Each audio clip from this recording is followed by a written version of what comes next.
আজকে আমরা যাচ্ছি পেলিং। পেলিংয়ে কিভাবে যাচ্ছি, কতটুকু খরচ হচ্ছে আমাদের, সবটাই কিন্তু তোমাদের সাথে আমি শেয়ার করব।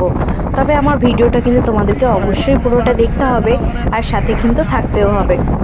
আর চলো তাহলে তোমাদেরকে দেখো প্রকৃতির কিছু কিছু দৃশ্য দেখাতে দেখাতে তোমাদেরকে আমি নিয়ে যাচ্ছি। আর দেখো চারিদিকটাই যেন মানে ভীষণ সুন্দর অরণ্যতে ঢাকা। আর এটা হচ্ছে এনজিপি থেকে পেলিং যাওয়ার রাস্তাতেই প্রথমেই দুপাশ থেকে এরকম ফরেস্ট আছে, যেগুলো দেখতে অপরূপ সুন্দর। আর এখানে দেখো আমরা সবাই বসে আছি, কারণ পেলিং যাওয়ার উদ্দেশ্যে। কারণ এনজিপিতে আমাদের ট্রেনটা নেমেছিল সকাল 6টায়। তারপর থেকে আমরা সেখানে কিন্তু আমরা ওয়েটিং রুমে 1 ঘন্টা মতো থেকে আমরা কিন্তু রেডি হয়ে নিয়েছিলাম। আর সেখান থেকেই কিন্তু আমাদেরকে নিতে এসেছিল আমাদের যে ড্রাইভার ছিল সে। আর তারপর থেকে দেখো প্রথম যখন আমরা পাহাড়টা দেখলাম আবারও মানে মনটা যেন পুরো উদাস হয়ে গেল। কারণ পাহাড়টা হচ্ছে আমার সব থেকে ফেভারিট জিনিস। সমুদ্র থেকেও যেন আমার পাহাড়টা আরও বেশি পছন্দ হয়। আর দেখো এই যে মার্চ এপ্রিল মাসে গেলে তোমরা কিন্তু ওখানে বিভিন্ন ধরনের ফুল দেখতে পাবে, যেটা কিন্তু তোমরা শীতকালটা দেখতে পাবে না। আর এখানে দেখো আমরা কিন্তু এই জায়গাটা একটু দাঁড়িয়েছিলাম, কারণ জায়গাটা কিন্তু অপরূপ সুন্দর, মানে অপূর্ব সুন্দর লাগছিল। এটা কিন্তু কোনো ভিউ পয়েন্ট নয়, কিন্তু তবু আমরা দাঁড়িয়েছিলাম, কারণ জায়গাটা কিন্তু অপূর্ব সুন্দর। আর দেখো আমার এই জায়গাটা এতটাই ভালো লেগেছিল, আর রাস্তাঘাট যেন এতটাই পরিষ্কার পরিচ্ছন্ন ছিল যে আমি কিন্তু খালি পায়ে একটু হাঁটতে শুরু করেছি। কারণ আমার ভীষণ ভালো লাগে যে পাহাড়ের রাস্তায়, ফাঁকা রাস্তায় আমি একটু মন খুলে দৌড়াবো আর হাঁটবো। আর এখানে দেখো আমি জুতো খুলে একটু হাঁটছিলাম। আর জায়গাটায় দেখো তোমরা গাছের পাতা ছাড়া মোটামুটি আর কিচ্ছু কিন্তু দেখতে পাবে না। আর এখানে কিন্তু প্রচুর টুরিস্ট আসে, কিন্তু মানে তবুও যেন জায়গাগুলো মানে ভীষণই পরিষ্কার।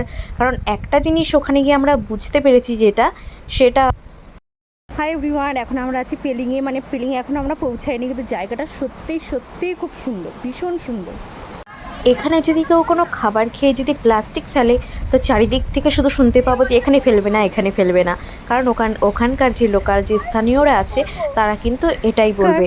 এই জন্যই তো জায়গাটা এতটা পরিষ্কার। আর দেখো একটা হাওয়া হয়ে দিয়েছিল, এই জন্য ফুলগুলো পড়ে আছে। আর এই দেখো মামনিরা সব এখানে রিলস করার জন্য আমাকে বলছিল। আর এই প্রকৃতিতে যেন আমরা সবাই একটু শান্তি মতো যেন একটু নিঃশ্বাস খুলে মানে অক্সিজেনটা নিতে পারছিলাম।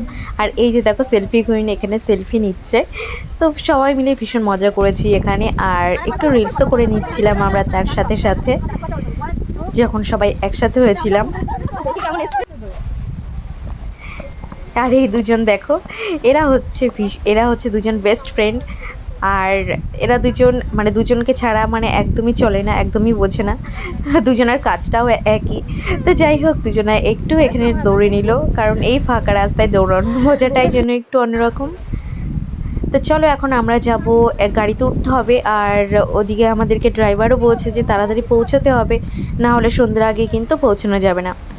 আর এদিকটাতে দেখো আরও লোকজন যারা আছে তারা একটু আমাদের সামনের দিকে রয়েছে, কারণ ওখানে একটা ঝর্ণা আছে। কি ঘটনা যাচ্ছে এখন নিচে, বলে আমার গলায় এমন ফুসফুস আজ ঠিক হ্যায়।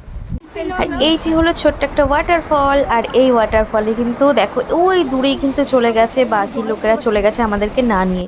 কারণ আমরা এখানে রিলস করছিলাম আর ওরা চলে গেছে। আর ওই দেখো দূর থেকে সব আসছে, আমরা ওদের জন্য একটু ওয়েট করছিলাম। ওই যে দেখো সব ফটো তুলে ওখান থেকে সব এখন ফিরছে। তো চলো নেক্সট ভিডিওতে তোমাদের কিন্তু অবশ্যই পুরোটা আমি জানাবো।